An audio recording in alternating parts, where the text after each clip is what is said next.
Two iconic teen movies, two generations, but only one can be the ultimate queen bee of high school classics. Clueless versus Mean Girls. Let's settle this once and for all. Welcome to Real Talk, where we spill the tea on movies, media, and all the madness in between, with wit, sass, and zero sugarcoating. Now, personally, I'm a Clueless stan, no shame. But let's be fair. I guess it depends on which movie you grew up with and which one hit you harder. Clueless came out in 1995, inspired by Jane Austen's Emma, but dropped into 90s Beverly Hills with plaid skirts and designer handbags. Mean Girls arrived in 2004, inspired by Queen Bees and Wannabes, a non-fiction book about real high school cliques, which is probably why it hits a little too hard for some people. Both movies are culturally iconic, but the question is, are you Team Cher or Team Regina? The opening scene of Clueless already lets us know Cher Horowitz is on another planet. I actually have a way normal life for a teenage girl. I wake up, I brush my teeth, and I pick out my school clothes. Cut 2, her high-tech touchscreen wardrobe, in 1995. Cher was living in the future before we even had Wi-Fi. But her real superpower? Playing Cupid. Her first mission, matchmaking two tragically nerdy, low-grading teachers. And let's be real, she's not doing this out of pure generosity. She just wants them to be so happy that they raise her grades. But when she sees how adorable they are together, something clicks. Helping people makes her feel good. So naturally, she takes on her next charity project, a full-blown high school glow-up. Enter Ty Frazier, poor, tragically unstylish Ty, who walks into Bronson Alcott High School like a lost puppy. And Cher? She sees potential. She will be Ty's fairy godmother. With Bestie Dion by her side, they take on their biggest Pygmalion project yet, turning Ty into a full-fledged it girl. And here's where Clueless magic happens. Iconic quotes, chef's kiss comedy, and the perfect mix of naive and adorable. But when Ty saw Elon dance with Amber, she was still insecure. Ask Cher if she thinks Amber is pretty, only for Cher to brush her off with her legendary critique. She's a full-on Monet. It's like a painting, see? From far away, it's okay, but up close, it's a big old mess. The way a 16-year-old casually disrespects Monet, high art appreciation, 0, comedy, 100. Or her mic drop moment, in her own mind at least. It does not say RSVP on the Statue of Liberty. She's literally comparing immigration policy to her dad's 50th birthday guest list. She really thought she ate with that one. And let's not forget Cher's Pismo Beach disaster relief effort. She's out here donating her father's expensive ski equipment, convinced that's what people who lost their homes need most. But when her father said that these people don't need these gears, her response, "Daddy, some people lost all their belongings. Don't you think that includes athletic equipment?" I mean, she means well. Her heart is in the right place, even if her brain isn't always connected. For most of the movie, Cher is 100% against dating high school boys. Because according to her, you see how picky I am about my shoes and they only go on my feet. And high school boys are like dogs. You have to clean them and feed them, and they're just these nervous creatures that jump and slobber all over you. Honestly, not wrong. But then, she meets Christian. He's charming, stylish, mysterious, and unlike any guy she's ever met. Plus, his name is Christian, which makes his storyline extra ironic when you consider Catholic views on gay men. Cher is all in. When Christian plays Billie Holiday's music and asks, "Do you like Billy?" and Cher responds with confidence, "I love him. Girl, girl." But the best part? When she finds out Christian is gay, Cher handles it flawlessly and they become besties. No drama, no pettiness, just shopping trips and film nights. Cher doesn't do petty. She moves on fast. But here's where Cher gets humbled. When Ty gets a little too confident and says she likes Josh, Cher is shook. She tells Ty that she and Josh aren't a match, and gets hit with one of the most brutal takedowns in teen movie history. "You're a virgin who can't drive." Oof, that one hurt. This is Cher's rock bottom. She's been so busy fixing everyone else, she never stopped to figure out what she actually wants. She's been playing fairy godmother to everyone else, but never stopped to ask what she wanted. That's when it hits her. She's in love with Josh. And how does she process this revelation? Like any true 90s teen icon, by going shopping. Because priorities. This possibly her ultimate Clueless moment, but don't worry, we all know it's a happy ending. And then, of course, the most legendary quote still used to this day. Ugh, as if. Timeless.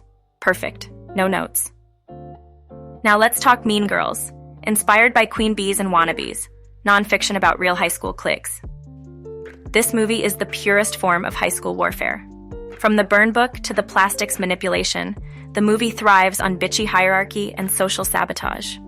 Regina George doesn't just want to be popular. She wants to stay on top by crushing everyone else while wearing pink miniskirt. And the whole school is basically a jungle, as Cad D's narration literally reminds us. And the goal isn't to build each other up, it's about who can rule the cafeteria. So if you grew up with Mean Girls, you know that Regina George is the most legendary teen movie villain ever. She didn't just inspire an entire generation of plastics. She redefined how high school bitchery is done. If Clueless is about fixing high school, Mean Girls is about surviving it. And this movie gifted us some of the most quotable moments in film history. You can't sit with us, which a lot of many high school girls to this day adopted and bullied some high school girls. On Wednesdays, we wear pink. She doesn't even go here. We still use these in everyday life. Or when Regina lost her patience with Gretchen nonstop of her fetch mentioning. Stop trying to make fetch happen. Mean Girls didn't just give us a movie, it gave us an entire culture and the burn book. Basically the OG Twitter before Twitter existed. Even her own friends weren't safe. Karen, too dumb to function. She seriously believed, it's like I have ESPN or something. My breasts can always tell when it's going to rain. Girl, what? And then there's Gretchen, basically a human doormat, not as clueless as Karen, but completely dependent on Regina's approval. She was the ultimate gossip girl, knowing every piece of drama in school. Yet she spent the entire movie desperately trying to make fetch happen. Spoiler, it never did. And then there's Cad D, the homeschooled newbie from Africa who gets caught in Regina's web, and let's be real. Regina takes her in because Regina saw her as a threat. A pretty newbie from Africa who could steal spotlight from her. At first, Cad D is smart, kind, and innocent, but the plastics change her. She dumbs herself down to impress a boy, starts power tripping, and before she knows it, she's become a full-blown plastic herself. And let's not forget how Regina owns her enemies. The moment Cad D starts dating Aaron Samuels, Regina's ex who she dumped, Regina takes him back just because she can. Yes, it's petty, but that's who she is. And when the burn book gets exposed, Regina literally frames her own friends to set the school on fire. That cafeteria scene? Pure chaos. And let's talk about Cad D's lowest moment. She goes from plastic royalty to eating lunch alone in the bathroom stall. That scene? If you've ever had to eat alone in high school, it hits. It's hilarious, but also painful, especially watching as an adult. Now, talk about fashion. Clueless? Aesthetic perfection. Cher's yellow plaid outfit? Iconic. Mini skirts, knee-high socks, and matching sets. The ultimate 90s aesthetic that never went out of style and inspires many teenagers and designers until this day. The blueprint for every Y2K and Gen Z fashion revival. While Mean Girls is about early 2000s fashion, low-rise jeans, tank tops, hot girl energy juicy couture with attitudes, and what could still happen is pink on Wednesdays a lifestyle. But let's be real, Cher's closet wins. So before Clueless, our idea of popular high school girls on TV was heavily influenced by Beverly Hills, 90210, where the rich, pretty girls were often catty, snobbish, and, well, kinda mean. So when we meet Cher and Diane, dressed to kill in designer outfits, dripping in confidence, we're conditioned to expect them to be the mean girls of their school. But plot twist? They're not. Yes, they're privileged, a little out of touch, and totally love being the center of attention. But mean? Nope. At the end of the day, Cher and her friends are loved, not feared. Clueless flipped our expectations and redefined the popular girl stereotype. They weren't just shallow queens ruling the school with intimidation. They were fun, fabulous, and actually nice. Then comes Mean Girls, which swings the pendulum back. Regina George and her plastics are the classic high school mean girls. Same wealth, same fashion obsession, same air of self-importance. But now, they weaponize it.